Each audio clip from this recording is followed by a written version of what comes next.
नमस्कार, आप सबका स्वागत है। आज हम एक नई वीडियो लेक्चर सीरीज़ की शुरुआत करने जा रहे हैं जिसका टाइटल है बैक टू बेसिक्स। जब हम फिज़िक्स पढ़ते हैं 11th और 12th में जो बेसिक कॉन्सेप्ट्स हम फिज़िक्स के पढ़ते हैं वो कई बार क्लियर नहीं हो पाते और कुछ बेसिक कन्फ्यूजन्स हमारे मन में रह जाती हैं। और जब हम बीएससी या एमएससी या फिज़िक्स को आगे पढ़ते हैं तो वो जो कन्फ्यूजन्स हैं वो कैरी ऑन होती हैं। ये मैंने अपने 2-3 साल के टीचिंग एक्सपीरियंस में देखा है कि जो कॉन्सेप्ट्स 11th और 12th के स्तर पर क्लियर हो जाने चाहिए थे वो बीएससी के स्तर पर भी क्लियर नहीं हो पाते। तो इस पूरी lecture series back to basics का एक ही उद्देश्य है कि ऐसे जो भी डाउट्स बच्चों के मन में, जो भी कन्फ्यूजन्स, जो भी क्वेरीज रह जाती हैं बेसिक कॉन्सेप्ट्स के प्रति, उनको रिजोल्व करना, उन डाउट्स को, उन क्वेरीज़ को और उन कन्फ्यूजन्स को। तो कुछ ऐसी चीज़ें हैं, कुछ ऐसे टॉपिक्स हैं जो मेरे मन में हैं, उनके ऊपर मैं वीडियोस बनाऊंगा। लेकिन इसके साथ साथ आपके मन में भी अगर ऐसा कुछ है कि ये बेसिक डाउट्स हैं या बेसिक्स हैं जो हमें नहीं आते, तो आप उसको कमेंट बॉक्स में लिख के मुझे बता सकते हैं कि ये बहुत सारे बच्चों को हमें नहीं आते, तो मैं उस पर वीडियो बना सकता हूँ। तो आज इस पहली वीडियो की शुरुआत करते हैं। आज का टॉपिक है हमारा why acceleration is not zero in uniform circular motion. समझते हैं इसमें कि बच्चों का डाउट क्या रहता है। सबसे पहले समझते हैं कि यूनिफॉर्म सर्कुलर मोशन होता क्या है। यूनिफॉर्म सर्कुलर मोशन में एक पार्टिकल सर्कल में चक्कर काटता है विद कांस्टेंट स्पीड। आप समझने का प्रयास कीजिए कि एक पार्टिकल है सर्कल में कांस्टेंट स्पीड से चक्कर काट रहा है। तो यदि मैं किसी बच्चे से पूछूं कि उसकी एक्सेलरेशन क्या होगी, तो बहुत सारे बच्चों से मैंने ये सवाल पूछा, उनका जनरली जवाब रहता है कि सर एक्सेलरेशन इसकी ज़ीरो रहेगी, क्योंकि वो कहते हैं कि इसकी स्पीड कांस्टेंट है, स्पीड चेंज हो ही नहीं रही, इसलिए इसका एक्सेलरेशन ज़ीरो है। लेकिन मैं आपको बता दूं कि ये उनका जवाब गलत है। एक कांस्टेंट स्पीड से सर्कल में चक्कर काटते हुए पार्टिकल की एक्सेलरेशन ज़ीरो नहीं होती। एक्सेलरेशन ज़ीरो क्यों नहीं होती, इसको हम डिस्कस करेंगे इस पूरे वीडियो में। तो सबसे पहले, आगे बढ़ने से पहले हम देख लेते हैं कि एक्सेलरेशन की डेफिनेशन क्या होती है। देखिए, एक बात मैं आपको बता दूं, फिज़िक्स में जब भी आप आगे बढ़ें, आगे की पढ़ाई करें, तो आप यदि बेसिक डेफिनेशंस पर स्टिक रहेंगे तो आपके कॉन्सेप्ट ज़्यादा क्लियर होंगे और आपकी बेटर फाउंडेशन होगी। अगर मैं आपको क्रिकेट की भाषा में समझाऊं तो ऐसा कहा जाता है कि जो बैट्समैन है उसको स्ट्रेट बैट से खेलना चाहिए और बॉडी के क्लोज खेलना चाहिए। अगर ऐसे बेसिक प्रिंसिपल्स को जो बैट्समैन अच्छे से फॉलो करते हैं वो लंबी पारियां खेलते हैं। इसी तरीके से आपको फिज़िक्स में अगर आगे बढ़ना है तो आप बेसिक डेफिनेशंस को पकड़ लीजिए और उनको छोड़िए मत। तो यहाँ पर हम देखते हैं कि एक्सेलरेशन की बेसिक डेफिनेशन क्या होती है। एक्सेलरेशन हमारा होता है rate of change of velocity per unit time. Time के हिसाब से वेलोसिटी किस दर से बदल रही है, यही हमारी एक्सेलरेशन होती है, जिसको मैथमेटिकली हम लिख सकते हैं a इक्वल टू dv/dt या फिर a equal to delta v upon delta t। अब एक्सेलरेशन की डेफिनेशन में हमारा rate of change of velocity आ रहा है। तो आगे बढ़ने से पहले एक बार देख लेते हैं कि वेलोसिटी किस तरह की क्वांटिटी है। अगर वेलोसिटी की बात करें तो वेलोसिटी हमारी एक वेक्टर क्वांटिटी है जिसका एक मैग्नीट्यूड भी होता है और एक डायरेक्शन भी होती है। वेलोसिटी एक वेक्टर क्वांटिटी है जिसका एक मैग्नीट्यूड भी है और एक डायरेक्शन भी है। अगर वेलोसिटी का मैग्नीट्यूड बदले या फिर डायरेक्शन बदले, इनमें से कोई भी बदल जाए तो हम वेलोसिटी को बदला हुआ मान सकते हैं। हमारे इस यूनिफॉर्म सर्कुलर मोशन में क्या था, पार्टिकल की जो वेलोसिटी का मैग्नीट्यूड है वो तो सेम रह रहा था, लेकिन उसकी डायरेक्शन, जैसे कि इस पॉइंट पर पार्टिकल की डायरेक्शन ये है मूवमेंट की, इस डायरेक्शन पर ये है, इस डायरेक्शन पर, इस पॉइंट पर ये है। तो कहने का मतलब है जैसे जैसे आपका पार्टिकल सर्कुलर मोशन में आगे बढ़ रहा है उसकी वेलोसिटी का मैग्नीट्यूड तो सेम रह रहा है पर डायरेक्शन चेंज हो रही है। अगर डायरेक्शन चेंज हो रही है तो हम मान लेंगे कि वेलोसिटी चेंज हो रही है। तो यहाँ पर देखिए आप, rate of change of velocity, अगर वेलोसिटी में चेंज हो रहा है तो इसका मतलब एक्सेलरेशन हमारी नॉन ज़ीरो है।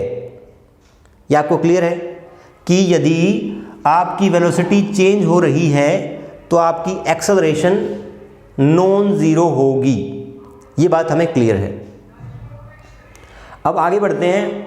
अगर आपकी एक्सेलरेशन नॉन ज़ीरो है तो उस एक्सेलरेशन की डायरेक्शन कैसी होगी? बात आप समझ रहे हैं? पहले हमने समझ लिया कि अगर वेलोसिटी चेंज हो रही है तो इसका मतलब एक्सेलरेशन नॉन ज़ीरो होगी। अब यदि एक्सेलरेशन नॉन ज़ीरो है तो उस एक्सेलरेशन की डायरेक्शन क्या होगी? आप इस इक्वेशन को ध्यान से देखिए। इसमें है आपका एक्सेलरेशन, इस साइड है डेल्टा वी, डेल्टा टी तो आपका स्केलर क्वांटिटी है। तो जो डायरेक्शन डेल्टा वी की होगी वही एक्सेलरेशन की भी डायरेक्शन होगी। तो हम देख लेते हैं कि डेल्टा वी की डायरेक्शन क्या होगी। इसके लिए हम ये फिगर देखते हैं। यह आपका सर्कुलर मोशन है, पार्टिकल यहाँ था, उसकी वेलोसिटी ये थी वी आई इनिशियल वेलोसिटी। यहाँ से पार्टिकल आगे मूव कर गया, यहाँ पर उसकी वेलोसिटी हो गई V F final velocity. Delta we क्या है? डेल्टा वी है चेंज इन वेलोसिटी, और यदि इसको डेल्टा टी से डिवाइड कर देंगे तो वो हो जाएगा rate of change of velocity. तो फिलहाल हम डेल्टा वी पर कंसंट्रेट करते हैं। डेल्टा वी चेंज होता है final velocity minus initial velocity. ठीक है।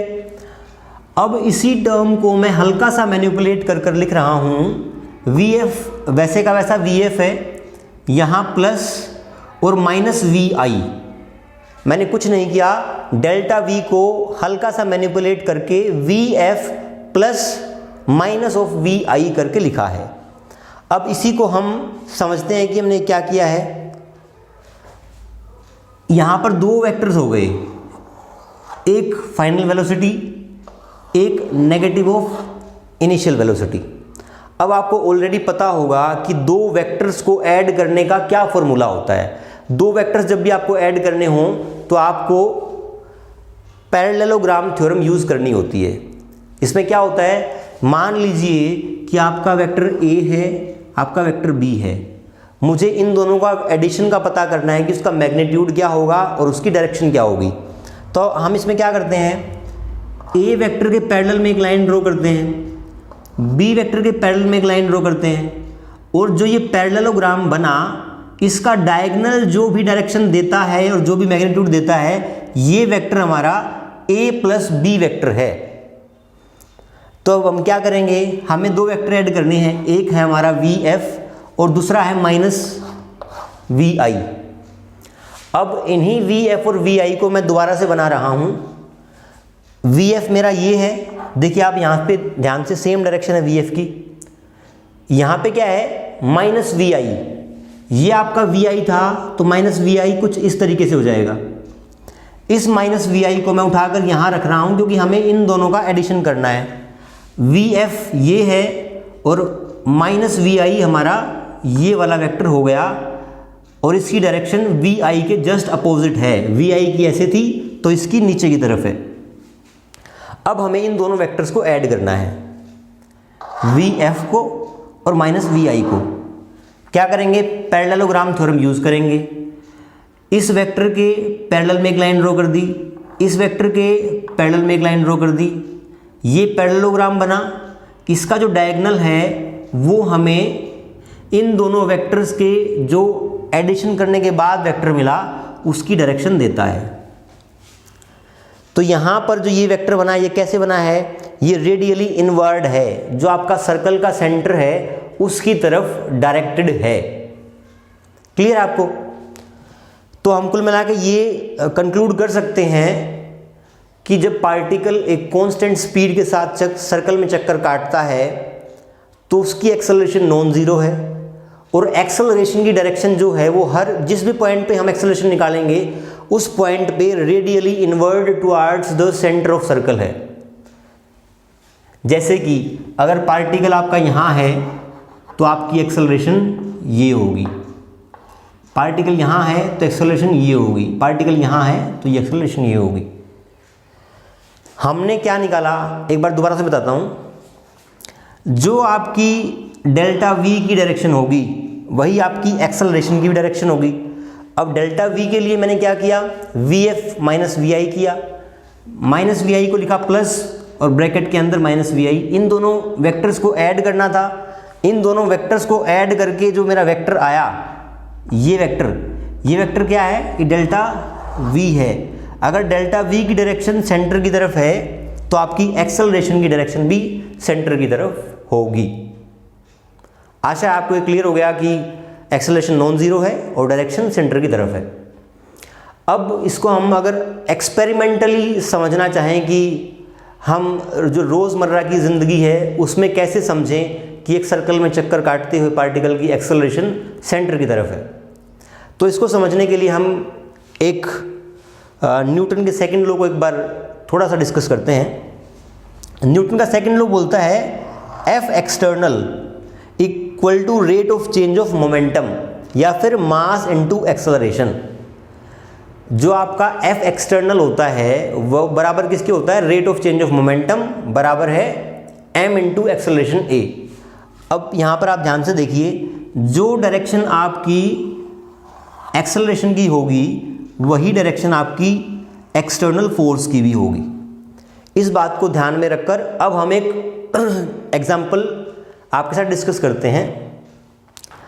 मान लीजिए कि आपके टीचर ने आपको सर्कुलर मोशन में एक्सेलरेशन का जो पूरा डिस्कशन है वो यही वीडियो, मान लीजिए यही वीडियो देखकर आप घर जाकर अगर अपने किसी छोटे भाई बहन को एक्सेलरेशन का मतलब सिखाना चाहें सर्कुलर मोशन में, तो आप क्या कर सकते हैं, उस छोटे बच्चे को, आपके छोटे भाई को एक हाथ से पकड़िए और उसको बोलिए कि आप अपने स्थान पर ही घूमते रहिए एक्सिस की तरह, और वो आपका हाथ पकड़ के इस तरीके से घूमेगा।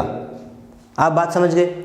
अब आप उसको बोलिए कि वो स्पीड बढ़ाए अपनी, तो वो आपके चारों तरफ ऐसे करके घूमता रहेगा इस तरीके से। तो आप मान लीजिए कि वो बहुत तेज़ी से घूम रहा है और इस पोजीशन पर आकर मैंने उसका हाथ छोड़ दिया, एकदम ऐसे घूम रहा था, यहाँ पर आकर हाथ छोड़ दिया, तो क्या होगा उस बच्चे के साथ, वो जाके धड़ाम से सामने गिरेगा। इस बात से हम क्या मतलब निकालते हैं, अगर मैंने हाथ नहीं छोड़ा होता तो बच्चा सीधा यहां से आगे वापस सर्कल में घूम जाता। अगर मैंने हाथ यहां पर लाकर छोड़ दिया एकदम, इसका मतलब हाथ का जो हमारा डायरेक्शन है वो उसकी तरफ इस साइड फोर्स लगा रहा था, और जैसे ही हाथ छोड़ा वो फोर्स ज़ीरो हो गई और वो धड़ाम से सामने जाके गिर गया। क्योंकि ये एक बॉडी टेंडेंसी होती है, अगर उस पर एक्सटर्नल फोर्स न लगे तो वो जिस डायरेक्शन में जा रहा है वो इस पॉइंट पर वो इस डायरेक्शन में जा रहा था, जैसे ही मैंने फोर्स हटा लिया तो वो इसी वेलोसिटी के साथ आगे जाके गिरेगा। इसका मतलब ये हुआ कि इसको सर्कल में चक्कर कटाने के लिए जो रिस्पॉन्सिबल फोर्स थी वो मेरा हाथ थी। हाथ के कारण वो सर्कल में चक्कर काट रहा था। और हाथ की डायरेक्शन कैसी है, ये मैं जहाँ खड़ा हूँ वो उस सर्कल का सेंटर है जिस सर्कल में वो बच्चा घूम रहा था। तो आपको 3 बात समझ में आ गई। पहली, अगर कोई बॉडी सर्कल में कांस्टेंट स्पीड से चक्कर काटती है तो उसका एक्सेलरेशन ज़ीरो नहीं होता। दूसरा, उस एक्सेलरेशन की डायरेक्शन सेंटर की तरफ होती है।